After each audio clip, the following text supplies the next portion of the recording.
அப்படியே பாத்துக்குள்ள இறங்கி சுருள் அறுத்து போட்டுரு.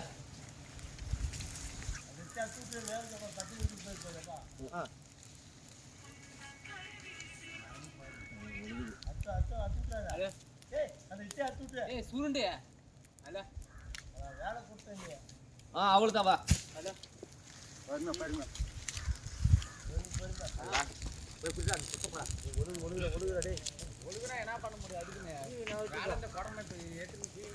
குழந்தை இன்னைக்கு நீ உன் கையில் பிடிச்சிக்க வீடியோ போடலாம் இன்னொரு வீடியோ.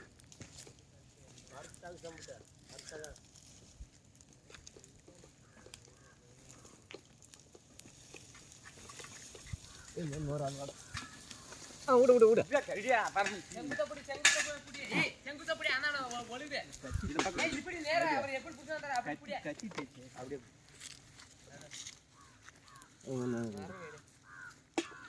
அப்படியே